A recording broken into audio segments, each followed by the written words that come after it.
Bien, buenas noches. Estamos mal, ¿eh? Buenas noches. Está.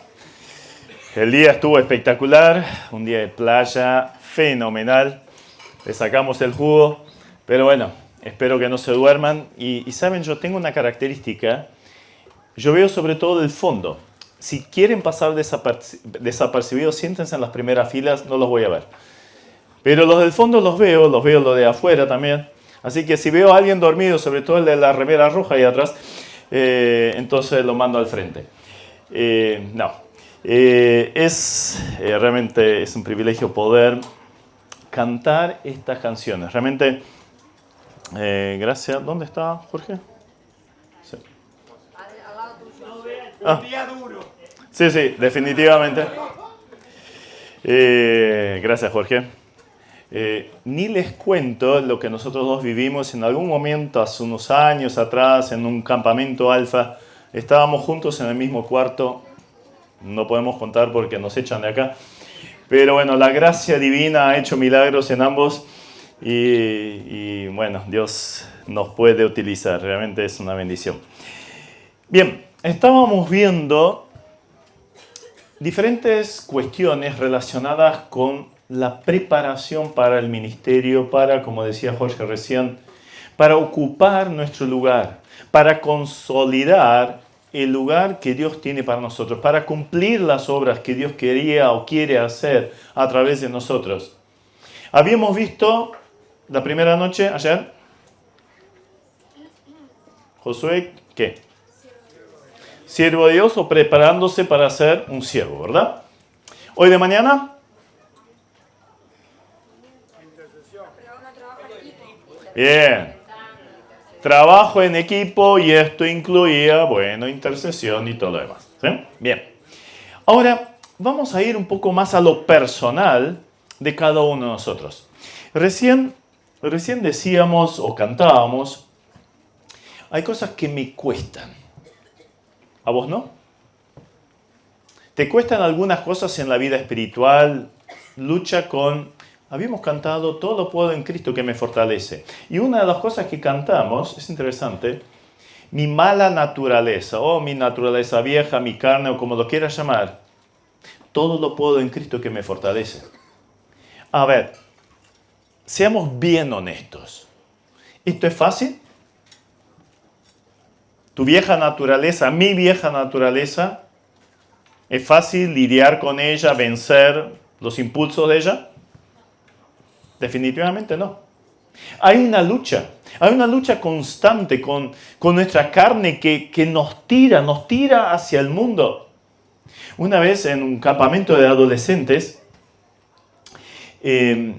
para demostrar lo que eran los diferentes enemigos que teníamos, el mundo, la carne y el diablo, hice pasar a un adolescente, 15 años, algo así, y yo me paré arriba de una silla y le dije, a ver, hagamos una cinchada, vos intentá tirarme para abajo y yo voy a intentar tirarte para arriba. Yo le ganaba por lejos en cuanto a fuerza. Pero este muchacho se apoyó en mi silla y empezó a tirar y la silla se fue para atrás y tremendo porrazo. Eso sí, todos, desde ahí, ese momento, estaban todos con una tensión bárbara, muertos de risa también. O sea, me salió mal el ejemplo, mal y bien, porque demostré justo lo que quería demostrar. O sea, hay una atracción, podemos llamarle la fuerza de la gravedad, pero hay una atracción en nuestro ser, nuestra vieja naturaleza, que siempre nos tira hacia abajo, nos quiere llevar al pecado. Es una lucha constante. Entonces, ¿cómo poder tener la victoria? Tenemos varios casos en la Biblia que no pudieron lidiar con estos impulsos y fracasaron rotundamente. Un ejemplo clásico, ¿cuál es? Pablo, en cuanto a la lucha de la carne. O sea, ¿está bien decirlo? Lo que no quiero hacer, eso hago. Si lo que quiero hacer, no lo hago. Muy bien. Me espolearon el mensaje porque es el versículo con el cual voy a terminarlo. Así que cuando lleguemos a ese versículo saben que terminé. ¿Qué más? Hay alguien que lo dijo por acá. Sansón. Caso clásico. El tipo tenía una fuerza. Yo de chiquito quería ser Sansón, entonces me hice unas pesas de hormigón, una barrilla en el medio y unos potes de pintura llenos de hormigón y empecé a hacer pesas. No duró mucho, no funcionó, no sirvió. Pero bueno, la cuestión es que era mi héroe. Pero después, claro, empecé a estudiar la historia y dije, che, este tipo la tenía toda. ¿Sí? Tipo capaz, líder de su pueblo, una fuerza extraordinaria. Arrancaba unos portones, los llevaba arriba de un cerro. Pero fracasó con su carne.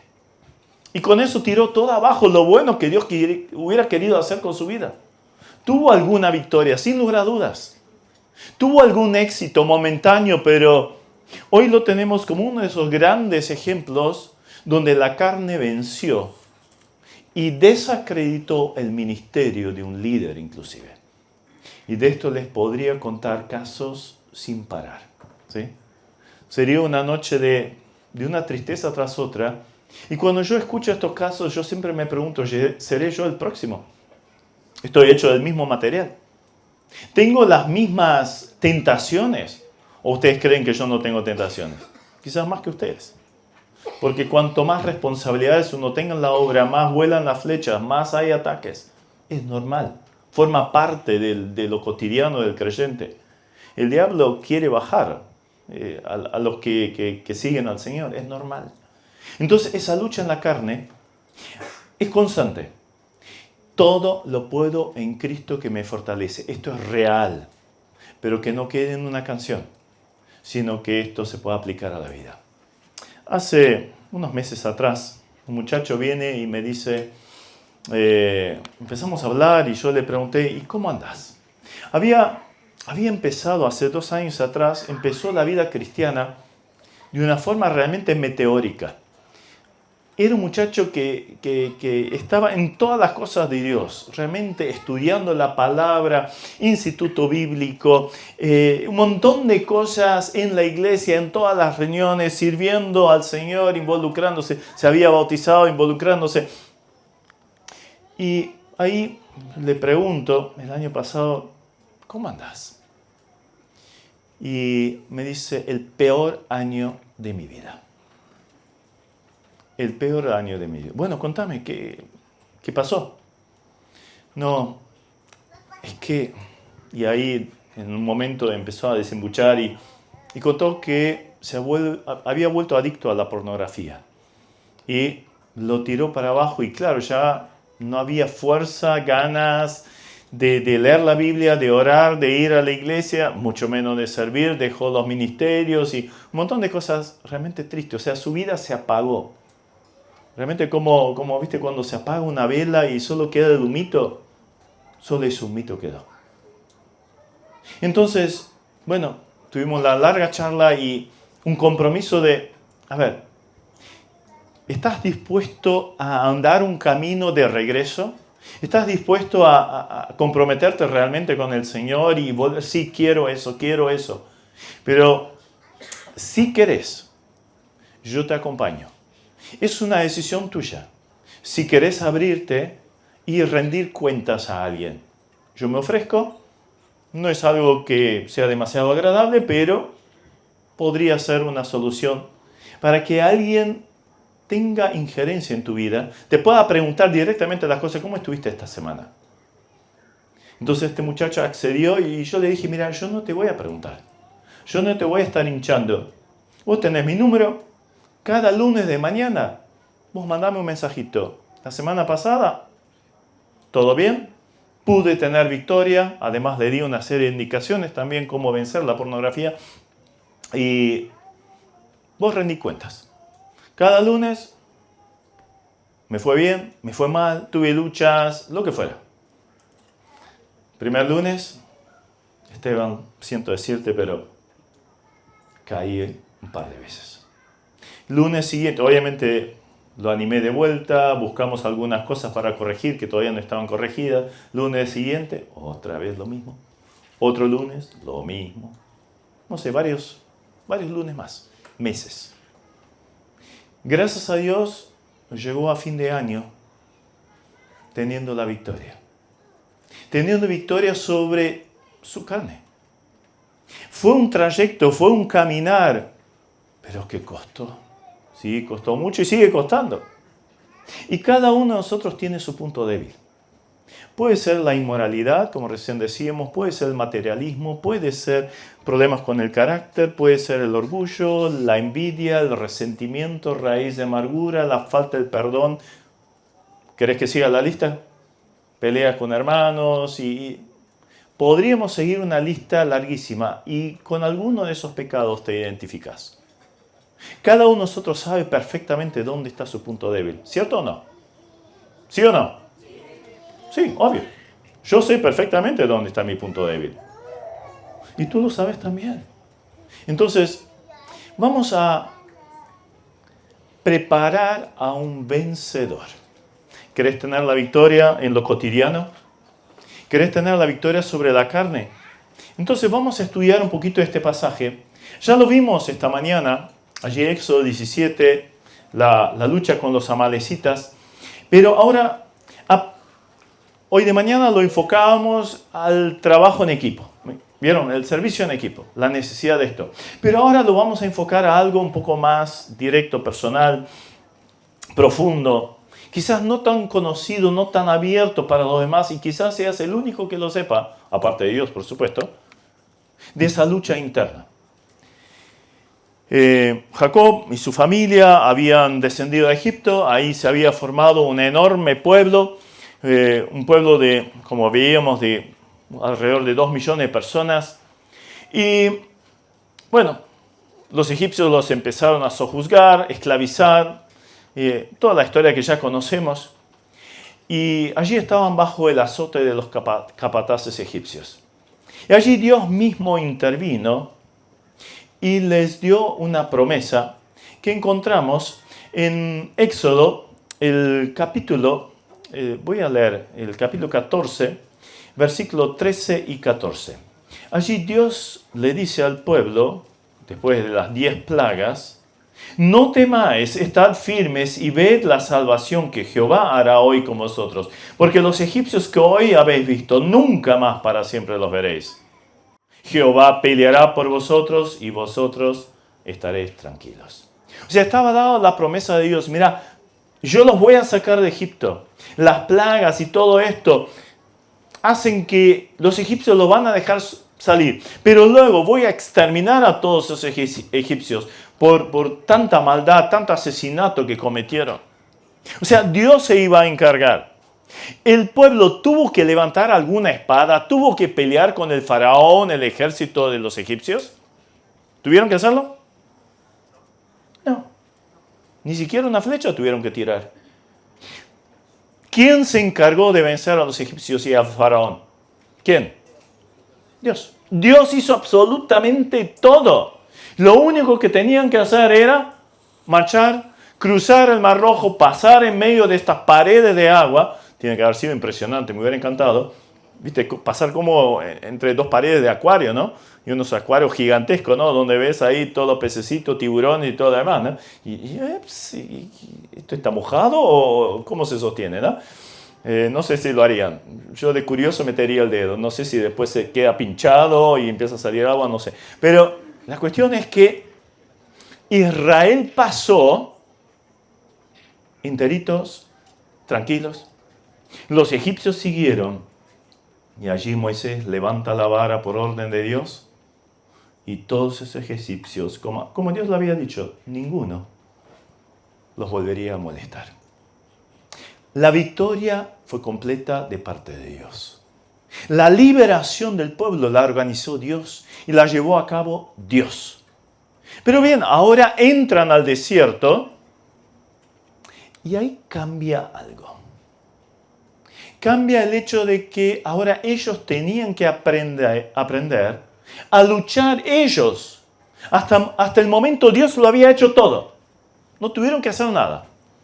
Tuvieron que sacrificar un corderito, pintar el marco de la puerta y hasta el ángel de Jehová se encargó de exterminar a todos los primogénitos de Egipto. No tuvieron que hacer nada. Y luego salir de Egipto y hasta llevándose un tremendo botín de los egipcios. No tuvieron que hacer nada. Cruzaron el Mar Rojo. No tuvieron que hacer nada. Todos los egipcios perecieron. No tuvieron que hacer nada. Pero ahora entran al desierto y de repente aparecen estos amalecitas de los cuales estuvimos leyendo. Y ahora vamos a Éxodo 17:8. Entonces vino Amalek y peleó contra Israel en Refidim. Y dijo Moisés a Josué: escógenos varones y sal a pelear contra Amalek. Mañana yo estaré sobre la cumbre del collado y la vara de Dios en mi mano. E hizo Josué como le dijo Moisés, peleando contra Amalek. Y Moisés y Aarón y Hur subieron a la cumbre del collado. Dios necesitaba enseñarle a Josué y a todo el pueblo que también había una parte que ellos tenían que hacer. Había una parte que ya estaba hecha, la parte de Dios. Pero ahora había que enfrentar a un enemigo puntual.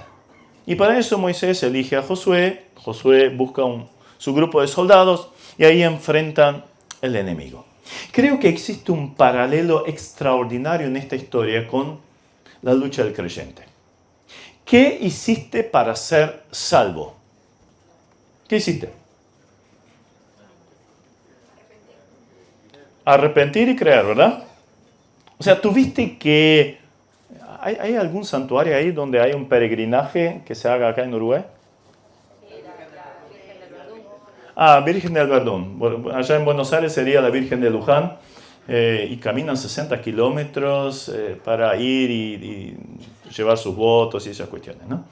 ¿Tuviste que ir a alguna de esas virgencitas? ¿Tuviste que guardar 40.000 mandamientos? ¿O los 613 que están en el Pentateuco? ¿Tuviste que hacer eso para ser salvo? ¿Tuviste que donar una gran cantidad de dinero para ser salvo? ¿Tuviste que involucrarte en una religión, iglesia o algo así para ser salvo? ¿Verdad que no? La salvación, ¿qué hiciste de ella? ¿Qué hiciste? Sí, pero la salvación misma, ¿qué hiciste? Nada. Nada. La hizo absolutamente Dios. Está disponible para cualquiera, como dijeron, se arrepienta y crea en Jesucristo. Punto y aparte. Ya está todo hecho. Pero ahora viene la lucha cristiana, cotidiana. Y me dijeron varias personas que aceptaron a Cristo que claro, a veces tienen la ilusión, bueno, acepto a Cristo y de repente todo está bien. Y a veces hay predicadores que dicen eso, mira, vení a Cristo y Dios te soluciona todos tus problemas, te sana todas tus enfermedades, hasta te vuelve rico. ¿Y quién no quiere creer en Cristo si esto es verdad? ¿No? Pero después se llevan tremendo chasco porque no era tan así. Qué decepción cuando de repente empezás la vida cristiana y hay lucha, hay confrontación, hay lucha con la carne, lucha con el mundo, lucha con el diablo. Es un problema por todos lados. Varios me han dicho, mira Esteban, cuando yo andaba en cualquiera, me iba re bien. Y ahora que me convertí, lucha por todos lados, problema en la familia, problema en la casa, problema en el trabajo, perdí el trabajo, en los exámenes de lo que estoy estudiando, estoy fallando. Antes iba todo viento en popa y ahora todo está mal. Y algunos se desaniman. Es que empezaste a andar con Cristo y esto significa lucha. Esto es normal, queridos. No les vendo acá espejitos de colores, ¿sí? La vida cristiana es una lucha. Pregúntenle a Pablo. Lean un poquito lo que Pablo escribió, las luchas que tuvo que pasar. El gran apóstol, sí, justo él. Pedro y todos los demás. No es un caminar con siempre un solazo, un paisaje bellísimo. No, a veces se pasa por el valle de la muerte. Se pasa por ataques del enemigo. Esto es normal, forma parte. Entonces, la obra de Cristo fue consumada en la cruz. De hecho, ahí dijo, consumado es la palabra en griego tetelestai. O sea, la deuda está cancelada. No hay nada que tengas que añadir a la salvación. Pero a la vida cristiana sí tienes que trabajar mucho. Hay una lucha. Entonces, ahí nos toca a nosotros. Un excelente escritor, comentarista, sobre todo el Pentateuco, C.H. Mackintosh. Si pueden conseguir los comentarios del Pentateuco de Mackintosh, cómprenlos, consíganlos, son extraordinarios. Él y varios otros comentaristas justamente dicen esto. que los amalecitas son un símbolo de la lucha del creyente con la carne. O sea, fue liberado del poder de Satanás, símbolo de Faraón. Salió de todo el entorno del mundo, pero ahora tiene una lucha constante con su carne. Una lucha constante con su carne. Esto es una realidad. Entonces, allí aparecen esos deseos, esas luchas internas. Y uno quiere y desea, pero sabe que no es lo correcto. Bueno, esto es Amalek. ¿Y saben dónde se originó esta tribu, este pueblo llamado los amalecitas? Fue hijo de Esaú. ¿Recuerdan a Esaú? ¿Quién era? Hermano de Jacob. Y, bueno, hijo de Isaac. Bien. Y él era el mayor, primogénito, y había una bendición especial para los primogénitos. Y allí Jacob, más casero, o sea, más vivía en la casa. El otro salía a cazar, era rudo, era fuerte y aguerrido, y una vez vuelve de la casa y parece que no había cazado mucho, ¿no? Entonces, allí estaba haciendo su potaje, su guiso de lentejas, Jacob, y el olorcito. A los que nos gusta el guiso de lentejas, no sé si sería capaz de vender mi primogenitura, pero un guiso de lentejas rico en invierno, ¿saben cómo? Y con unos buenos pedazos de chorizo o algo así, no, la gloria, ¿no? Ahora, Esaú vendió su primogenitura por este guiso. ¿Qué demostró con esto? Una actitud como... Estamos hablando de qué tema. La lucha con la carne. Entonces una actitud bien carnal. Desechó las bendiciones porque justamente el primogénito tenía privilegios, pero también una gran responsabilidad. Se volvía el sacerdote familiar. Entonces era una responsabilidad ser el primogénito. Era el que buscaría mayor conexión con Dios y actuaría como sacerdote respecto a su familia. Él desechó esto y deseó la carne y vendió su primogenitura por un guiso. Ahora, ahí surgió todo este tema de la carnalidad y su hijo fue Amalek. Ahora, con Amalek, Israel tuvo continuamente luchas, aparte del desierto que recién estuvimos leyendo, apareció en el tiempo de Saúl. Y Dios le había dicho, mira, anda y extermina a este pueblo que tanto daño ha hecho a mi pueblo, o sea, pueblo de Israel. Y Saúl va y cumple a medias la palabra de Dios. Otra vez le dio lugar a la carne y de hecho Saúl se caracterizó justamente por darle continuamente lugar a la carne. En su orgullo, en su soberbia, en su envidia, en su prepotencia y un montón de áreas más. Y también el materialismo. Y con eso perdió su reino a manos de David. ¿Sí? Dios se lo quitó y se lo dio a David. Carnalidad. Ahora, esta carnalidad la vemos entonces en diferentes áreas. Una y otra vez va a haber ataques, así esporádicos. ¿A qué punto estaban enfocados esos ataques, como vimos? ¿Dónde? A la parte débil, descuidada, rezagada, la que no mantuvo el paso con la nube, con el pueblo, con la comunión de los demás. Creo que la lección es clara, ¿no? Es bien interesante observar, y lo veo muy a menudo, hermanos que he conocido a lo largo de los años, sea en mi iglesia, en otras, y uno empieza a preguntar y no, de vez en cuando viene. Entonces uno les habla y, sí, pero, ¿sabes qué? Leo todos los días la Biblia en mi casa, pero no vas a la iglesia. Sí, pero Dios ve mi corazón. Y sabe que leo, que oro. Pero hay un claro mandamiento que dice que no dejemos de congregarnos como algunos tienen por costumbre. Sí, pero viste que la iglesia a veces salís peor de lo que entraste. O sea, tienen excusa para todo. O sea, el hecho de no congregarme es una demostración de un alejamiento interior de Dios. Aunque quieras decir y manifestar lo contrario. No significa que todos que continuamente están en la iglesia anden bien espiritualmente. Pueden ser tremendos actores y tienen el Oscar en la actuación de cristianito, ¿no? Pero el hecho de no ir, no participar, de no involucrarse, es una demostración que hay otra cosa que ocupó ese lugar. Otra cosa, cosas, personas, lo que fuera. Entonces, claro, si yo me alejo de Dios, entonces automáticamente me acerco a otra cosa. Le doy lugar a la carne. Y esto es un gran peligro. Pablo hace una reseña de la armadura allí en Efesios, el capítulo 6, y nos indica cómo poder vencer. Pero antes de llegar a esto, quiero mostrarles otro ejemplo donde también había una amalecita buscando destruir. Imagínense qué historia podría estar representada acá. Esther y el malvado Amán. Amán era amalecita. Si uno busca algunos pasajes, que ahora no los voy a citar, pero era amalecita. ¿Y qué quiso hacer? Destruir al pueblo de Dios. Y ahí esta mujer, elegida reina, tenía tremendo poder y autoridad, pero si luchaba en contra de Amán, exponía su propia vida. O sea, era una cuestión, una decisión. ¿Encaro o no encaro? A mí me va bien, soy la princesa. Y si, bueno, mi pueblo perece, bueno, mala suerte, ¿verdad?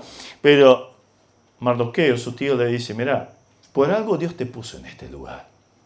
Y si vos no enfrentás a este hombre y la estrategia que tiene de destruir a tu pueblo, Dios se levantará su ayuda de otro lugar, pero vas a fallar vos. El propósito que Dios tenía para con tu vida. Ahí tenemos otra vez una malecita que había que enfrentar.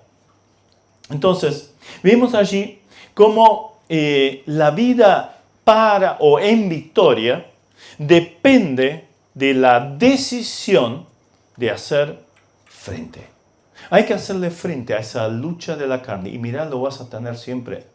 Siempre el enemigo va a estar intentando atacar el lugar que está desguarnecido, que está descuidado, o tu punto débil, o tu punto débil. Es normal. Entonces, esperar el ataque y enfrentar el ataque. Bueno, entonces para tener la victoria se requiere en primer lugar la oración. Ya vimos la historia de Moisés allí en la punta del collado, levantando la vara en las manos, Aarón y Hur apoyándolo. Y vemos que, dejando de lado las edades que tenían Moisés y Josué, Josué estaba luchando y luchaba y pareciera que no se cansara. Hubo retrocesos, hubo avances dependiendo de lo que pasaba en el collado de la intercesión. Pero la oración cada tanto decaía. Y miren, hermanos, el enemigo sabe muy bien que nuestra mayor herramienta, y recién les decía Efesios 6, donde Pablo habla acerca de la armadura y termina diciendo la necesidad de utilizar la espada, que es la palabra, y la oración. Termina con eso. Termina con la oración. Entonces, para tener una vida de victoria contra los ataques del enemigo de afuera y de adentro, yo necesito imperiosamente tener una vida de oración. Creyente que no tiene una vida de oración constante, profunda, cercana, confiada en Dios, está en una montaña rusa constante y quizás más bajada que subida. Continuamente cae en el pecado. Continuamente tiene derrotas.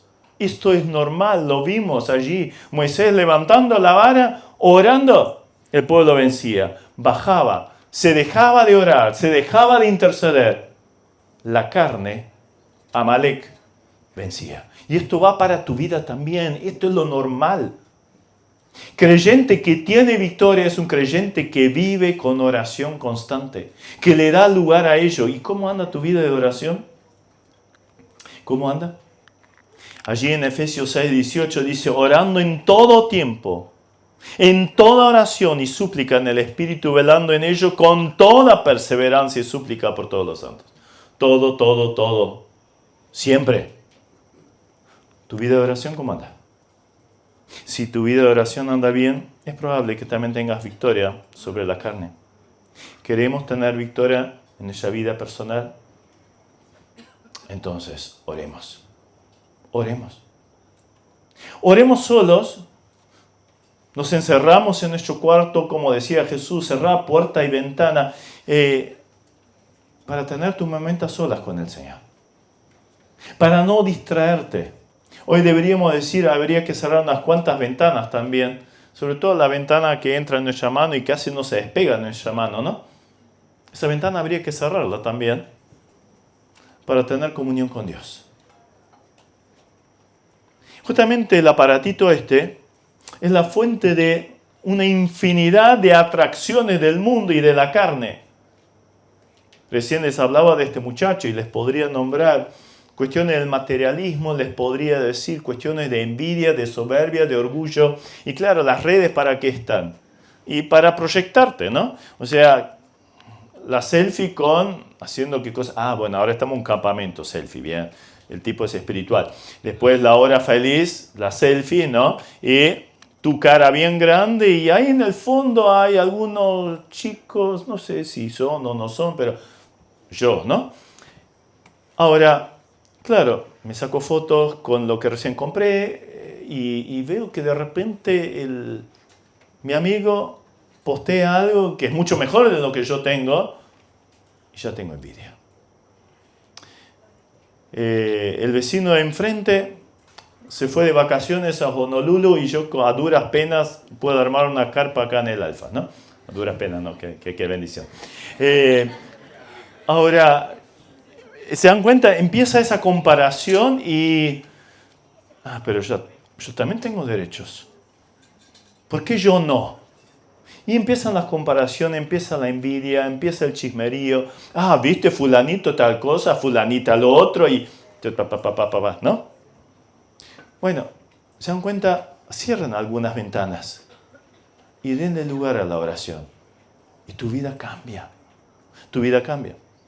Pero bien, requisito para la victoria es la oración. Pero en segundo lugar requiere acción. Moisés dijo, yo voy al collado, yo voy a orar. Pero Josué, enfrenta a Amalek. Había que tomar una decisión de enfrentar al enemigo. Sal a pelear contra Amalek, fueron las palabras de Moisés a Josué. Josué salió. Fue a enfrentar al enemigo. Tenemos que tener en cuenta que hasta este momento Josué nunca había liderado una batalla. El ejército nunca había tenido un enfrentamiento armado. No sé de dónde sacaron las espadas. Quizás de los egipcios. No sé si analizaron esto. Era un pueblo esclavo. O sea, no sabía otra cosa que hacer que ladrillos y construir ciudades bajo el látigo de los egipcios. En esta condición va y tiene que enfrentar un ejército enemigo. Tuvo que aprender de cero, nunca antes. A alguien se lo había mostrado, nunca antes tuvo participación de ello. Bueno, es lo que pasa en la vida de un recién convertido. De repente, ¿por qué tengo tantos conflictos? Venía tan bien, estaba tan tranquilo y de repente se me amontonan los problemas en el trabajo, en la familia y encima para colmo también en la iglesia. ¿Viste el hermanito este? No me saluda. Y el otro, las cosas que dijo. Ya no voy más. Está todo mal. Y encima, la chica que me gustaba y que me amaba, claro, encima sin conversa. Y, no, claro, yo desigual, la tendría que dejar, la dejé. Y ahora quedé solo y todos alrededor mío andan así, yo el único tonto que no tiene. ¿No? Bueno, me agarro un mueble. A veces la vida cristiana se parece un poquito a eso. Pero a la larga, si tenés la victoria, si te aferrás del Señor, es una vida que vale la pena vivir. Después mirás para atrás y ves las vidas de tus compañeros, los que quedaron en el mundo, completamente destruidas, porque están bajo maldición, están bajo el enemigo. Y claro, los deja en paz porque ya los tiene. Pero a vos te quiere atacar porque tenés algo que vale la pena tener. Y encima vas a conquistar territorio enemigo. Vas a dar gloria a Dios y esto el enemigo jamás lo va a querer. Entonces, hay que luchar. Romanos 6:12 se nos exhorta, no reine pues el pecado en vuestro cuerpo mortal, de modo que le obedezcáis en sus concupiscencias. Romanos 6:6, sabiendo esto, que nuestro viejo hombre fue crucificado juntamente con él, para que el cuerpo del pecado sea destruido a fin de que no sirvamos más al pecado. O sea, te demuestra una lucha. Hay que matar a uno y dejar vivir y fomentar la vida del otro. Tenemos dos naturalezas. Pablo llegó a la conclusión allí en Gálatas 2:20, ya no vivo yo, mas vive Cristo en mí. Y ahora lo que vivo en este cuerpo, en esta carne, lo quiero vivir para la gloria de Dios. Esto tiene que ser nuestra decisión. Esto es acción.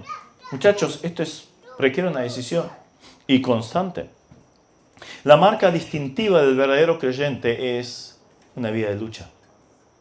Quizás no nos guste, pero es una lucha contra nuestras pasiones, nuestros deseos carnales que constantemente están. Esas prácticas que hacíamos continuamente cuando todavía vivíamos en el mundo. No, esto hay que cortar con ello. Y acordate, el enemigo sabe muy bien dónde está nuestro punto débil. Y va a atacar por ahí.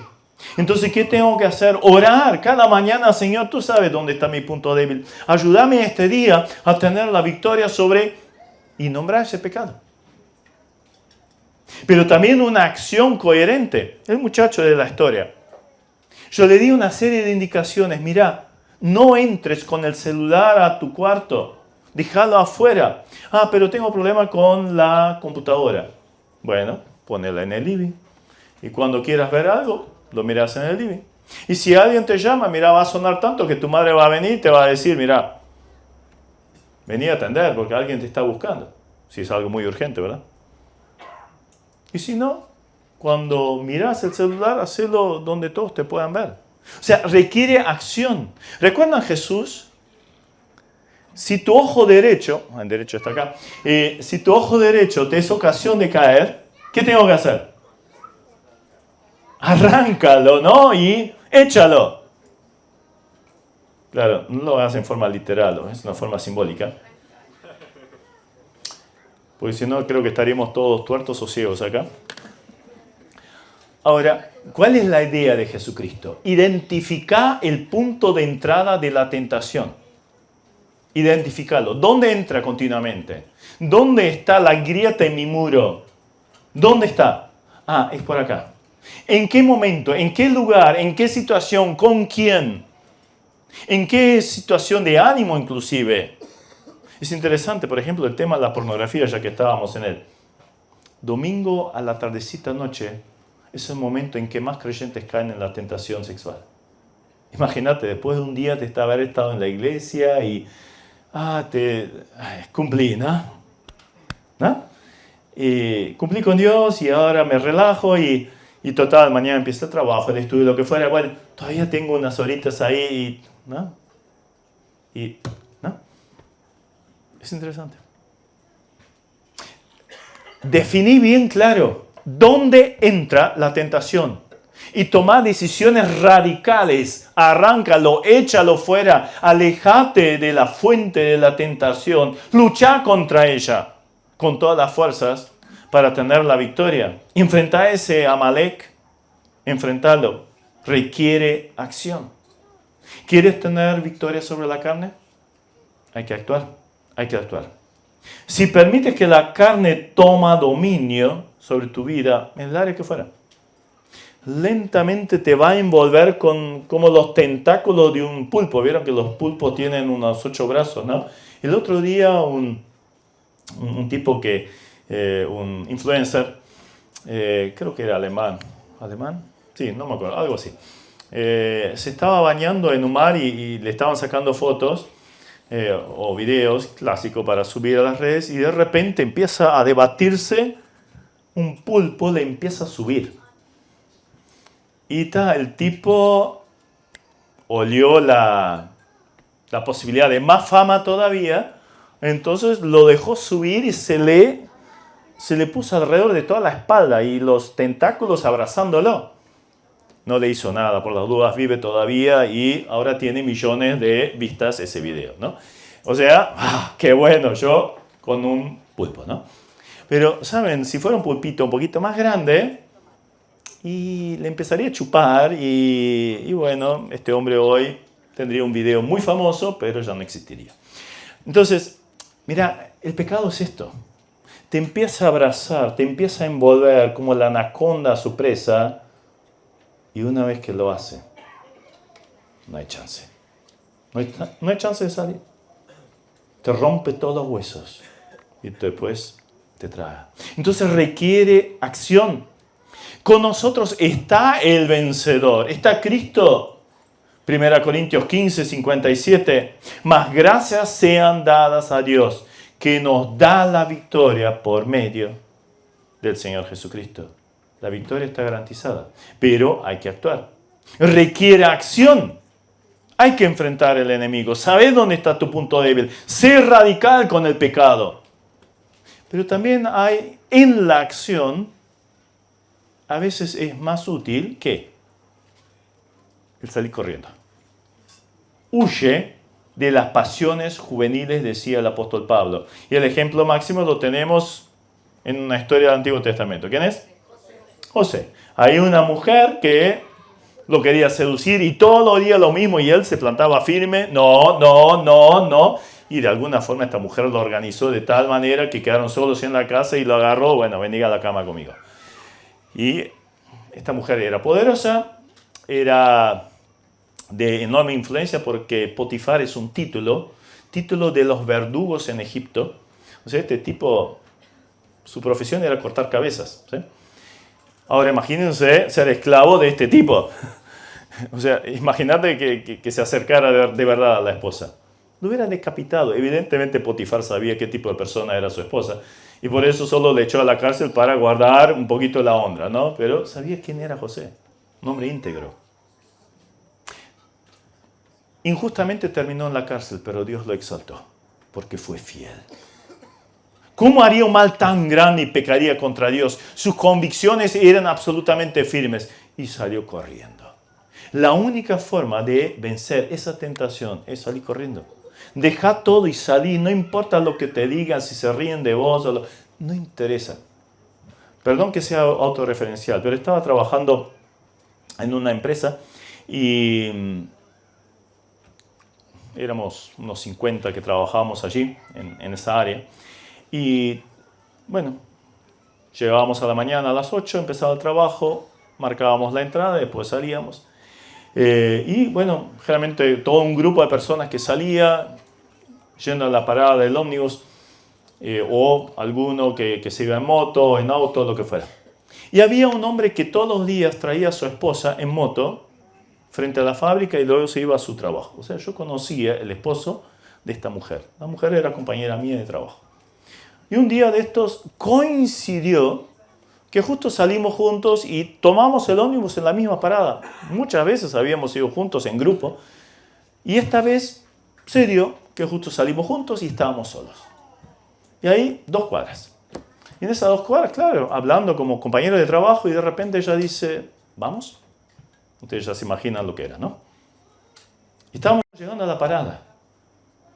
Yo la miro, era mi compañera de trabajo de hace rato. O sea, una relación normal, cotidiana, nunca nada raro, nada. Apareció un ómnibus, me tiré adentro del ómnibus, no interesaba que no fuera el mío, me fui. A la otra mañana entro a la empresa y mis compañeros, todos sonriéndose, riéndose, medio burlones. Y después de 20 personas que me hicieron lo mismo, le pregunté a uno de mis compañeros de al lado, che, ¿qué les pasa a ustedes? ¿Por qué todos se ríen cuando me miran? Pero es que me dijo una palabra que no voy a repetir, pero sos un tonto. O sea, tenías todo servido en bandeja y no lo aprovechaste. Sí, somos tontos. Somos tontos para el mundo cuando le esquivamos al pecado. Hoy el pecado es glorificado. Hoy el pecado es exaltado. Hoy lo bueno es el pecado. Los que dicen, bueno, a lo malo, Isaías 5. Tergiversan, lo dan vuelta todo hoy en día. Si vos querés ser virgen, que si querés ser puro, si querés guardar la santidad con Dios, hoy sos el tonto. pero vale la pena. Vale la pena. Hay que luchar por ello. O enfrentando o huyendo. A veces la huida es la mejor estrategia. Hay soldado para la próxima guerra, ¿verdad? Y en tercer lugar, requiere comunión. Requiere comunión. Ya habíamos visto esto en cuanto a la comunión allí sobre el monte intercediendo. Pero estamos yendo a lo más personal, ¿verdad? Entonces, en primer lugar, tenemos que ver la comunión con Dios mismo. Allí estaba Moisés hablando con Dios. Esto tuvo que aprender Josué también. Si Dios no hubiera intervenido, obviamente no habría victoria, ya lo vimos. Entonces mi relación con Dios es fundamental. Mi comunión a través de la oración, ya la vimos, pero también la palabra. Háblame, tu siervo oye. Esto tiene que ser algo cotidiano, rutinario, para tener la armadura realmente bien puesta, para saber aplicar las verdades bíblicas en el momento oportuno, tener la palabra justa también, que el Espíritu Santo te pueda iluminar y dar la respuesta apropiada. Y qué lindo saber que esa comunión con Dios también es recíproca. Y cuando uno quiere vivir para el Señor también vive para uno. Jesucristo vive para interceder por cada uno de nosotros. ¿No es fascinante esto? ¿Recuerdan lo que hizo con Pedro justo antes de que Pedro fracasara? Jesús le dice, mira, ¿me vas a negar? Señor, contá conmigo. Si fuera necesario, voy contigo a la cárcel, a la muerte. Y aunque esto te deje, yo, al pie del cañón. Pedro, me vas a negar. Pero he rogado por ti para que tu fe no falte. Pedro falló. ¿Pero qué estaba haciendo Jesús? Lo estaban juzgando, lo estaban golpeando, lo estaban insultando, le estaban escupiendo. ¿Y qué hacía Jesús? Intercediendo por Pedro. Esto es lo que está haciendo el Señor por mí y por ti. Ahí en el momento de la lucha, de la prueba, allí está el Señor intercediendo. Pero también la comunión no solo con Dios, sino también con los hermanos. Existe esa ayuda horizontal. Sí, a veces se requiere del compañerismo. ¿Saben? A veces el pecado, claro, es contra Dios. Pero ya hemos saltado la barrera de saber que Dios me ve, sabe lo que hago, lo que pienso, dónde voy, todo, ¿verdad? Y esa barrera la he saltado tantas veces. Entonces es muy útil poner todavía una barrera humana. La puedo seguir saltando. Pero esa barrera humana me da vergüenza. Porque le doy la libertad a alguien, un hermano, una hermana, no ser el policía ni ser juez, sino ser el que me quiere acompañar. Esto es exhortación. Exhortación es no dar palos, es poner el brazo sobre el hombro de, vení, vamos juntos por este camino. Yo te acompaño. Puedes contar con mi oración. Y aun cuando te caigas, te vuelvo a levantar. No voy a hacer leña del árbol caído. Pero vení, vamos juntos en dirección a lo que Dios quiere. Tenés que abrir tu corazón.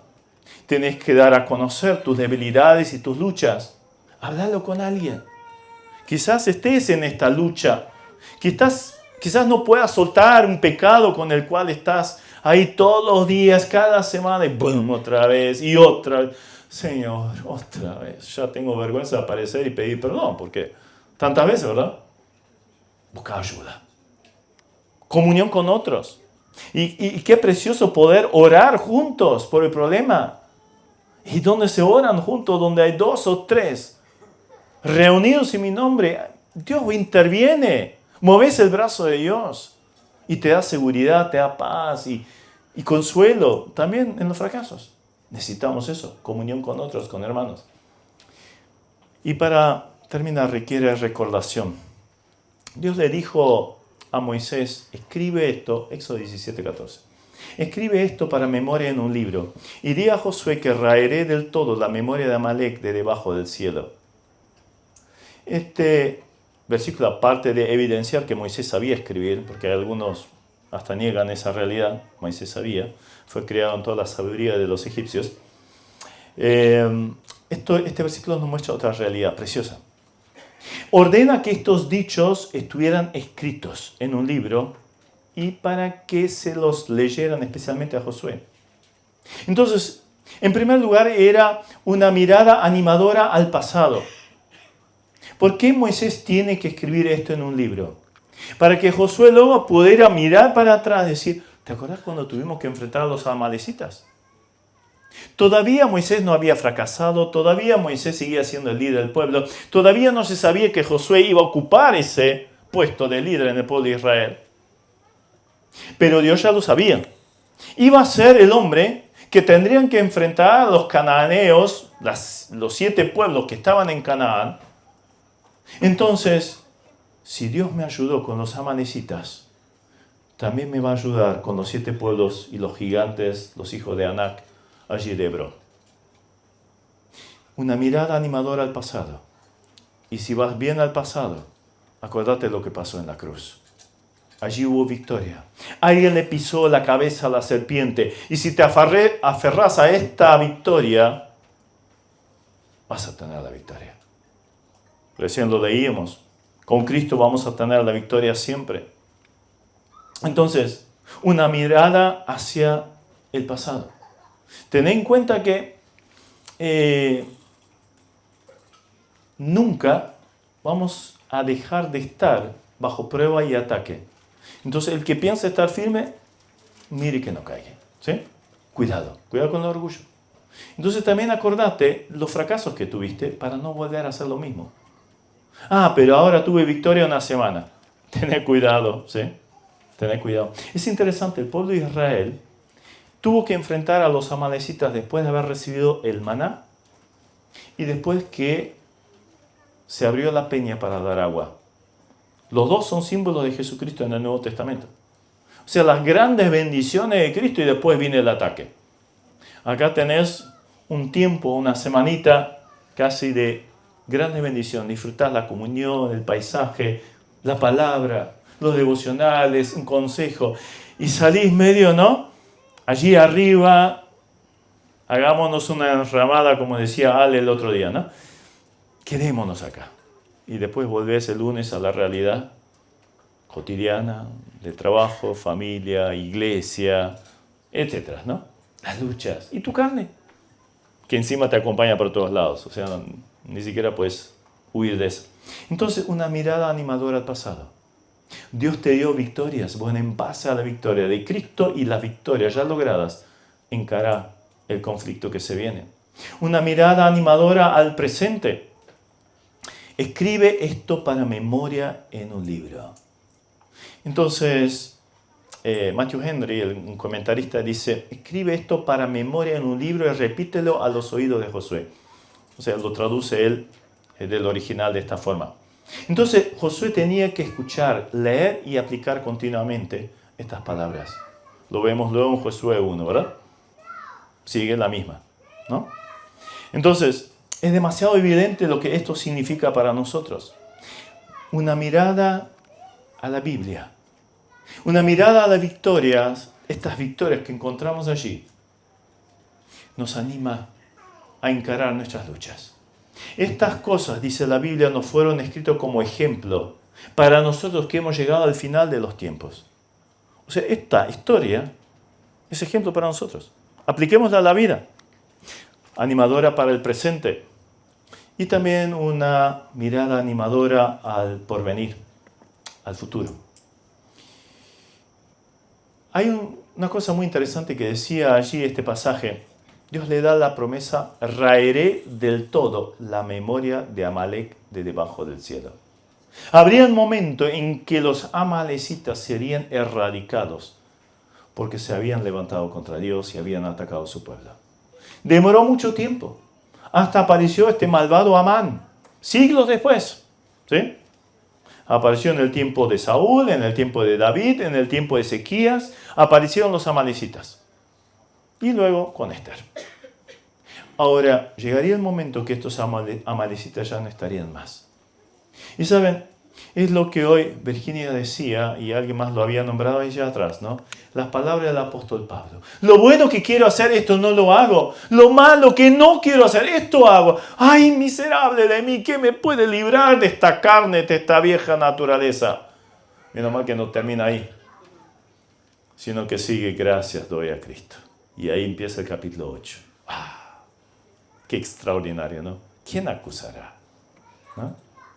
Y después, pase lo que pase, sea lo que venga, hasta fuerzas ocultas, nada ni nadie me puede separar del amor de Dios que es en Cristo Jesús.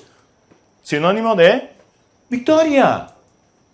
El creyente puede vivir en victoria, pero requiere todo lo que ya vimos, así que no lo voy a repetir. Entonces, esta es la realidad de nuestra vida constante.